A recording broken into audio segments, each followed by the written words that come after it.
मग म्हणाले, महात्माजी भोजन करा. परमात्मा म्हणाले, नाही भोजन नको. तर ते म्हणाले, भोजन नाही केलं तर निदान दूध तरी प्यावंच लागेल महाराजजी, कारण की एक श्रद्धा आणि प्रेमाने लाडाने पूर्वी दासाला खूप माहिती आहे, त्या पवित्र वेळेची खूप जाण आहे, ज्यात येणाऱ्या पाहुण्याचा किती मान ठेवला जायचा. आज या धनाच्या शर्यतीत आणि या शिक्षणाने आपल्याला किती निकम्मा बनवला आहे. दया उरली नाही, आदर उरला नाही. आम्ही पहिल्यांदा जेव्हा कुठल्या गावातून शहरात गेला होता दास, तर तिथे पाहिलं होतं शहरातील त्या लोकांचं वागणं. मला आश्चर्य वाटायचं की ना हे म्हणतायत की पाणी प्या, ना हे म्हणतात की या जरा जीवन घ्या, किंवा हे असंही म्हणत नाहीत की या जरा बसा. हा कसा व्यवहार आहे ह्या लोकांचा. ही थोडीशी वीज आधी शहरांमध्ये पडली होती. काही रिस्पेक्ट उरला नाही. स्वार्थ असेल तर बोलायचं, नाही तर नाही. आता ही जवळजवळ सगळीकडेच पसरली आहे. तर त्यावेळी हा दास पाहत असायचा, कुणीही व्यक्ती अनोळखी येत असायचा, म्हणायचा की रात्री इथेच मुक्काम करावा लागेल मला. त्याचा विशेष सत्कार, आदर, वेगळी त्याची व्यवस्था खूप प्रेमानं केली जायची. आणि भोजन तर सर्वप्रथम विचारायचे.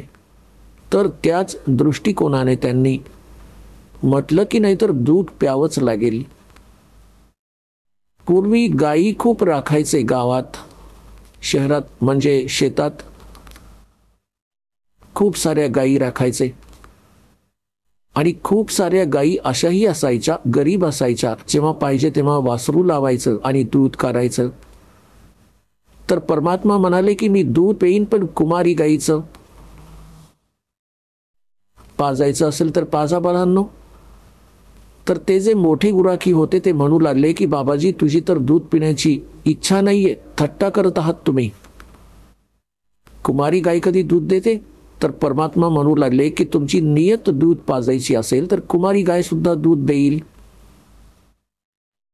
जे मोठे गुराखी होते त्यांना तर वाटले की ही मस्करी आहे. छोटा मुलगा होता 10 वर्षांचा गरीबदास साहेबजी, ते उभे राहिले. मुलं जशी क्रियाकलाप करतात, त्यांचं एक खूप लाडकं वासरू होतं, जिला बैलाचा संग झालेला नव्हता, म्हणजे कुमारी.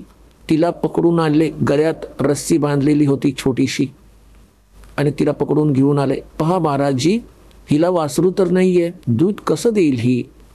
तेव्हा परमात्मा म्हणाले, बाळा असं कर,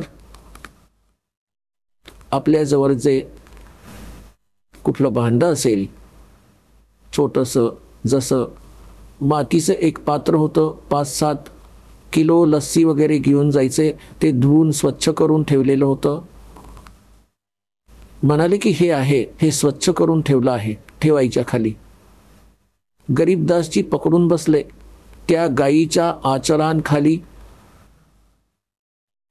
आणि परमात्म्याने उभं राहून अशी थाप मारली कबीर साहेबांनी त्या गायीच्या कमरेवर. आशीर्वादाने भारलेला हात ठेवला परमात्मा कबीरजींनी. आचर मोठे मोठे होऊ लागले आणि दुधाची धार लागली. भांड भरताच ती आपोआप बंद झाली. बोलो सद्गुरुदेव.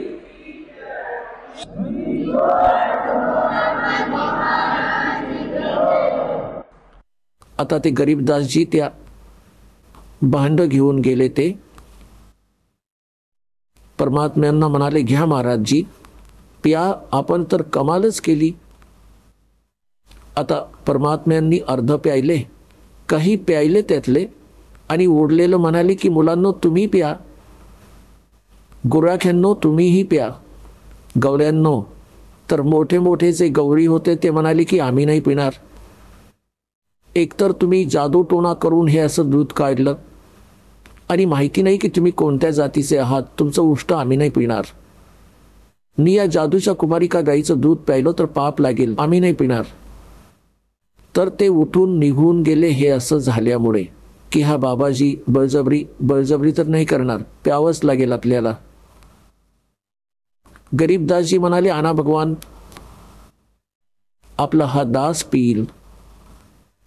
पुण्यात्म्यांनो, साधों से ती मस्करी ये चोरा नाल खुशाल, मल अखाड़ा जीतेंगे ये युगन युगन के माल.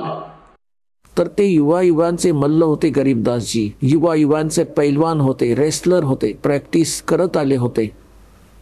त्यांच्या हृदयात एकदम गोष्ट सामावली की आणा तुमचा हा दास पीर.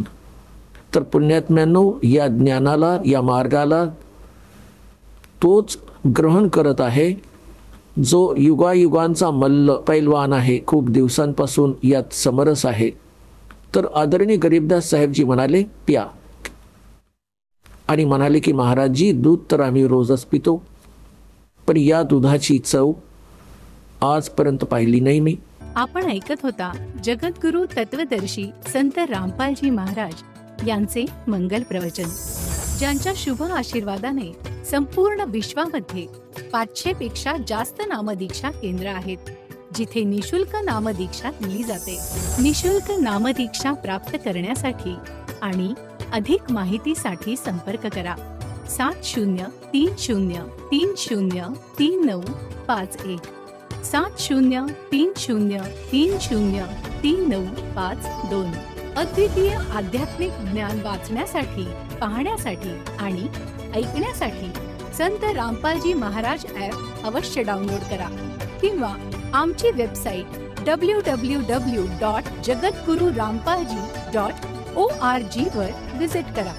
आम्हाला सोशल मीडियावर फॉलो करा. सर्व पवित्र धर्मांच्या पवित्र शास्त्रांवर आधारित प्रमाणित अनमोल पुस्तक ज्ञानगंगा किंवा जगण्याचा मार्ग यापैकी कोणतेही एक पुस्तक निशुल्क मागवण्यासाठी आपण आम्हाला आपले पूर्ण नाव, पूर्ण पत्ता, पिनकोड आणि फोन नंबर सह लिहून 7030303951 किंवा 7030303952 या नंबरवर SMS करू शकता किंवा 7030303950 या नंबरवर व्हॉट्सअप देखील करू शकता.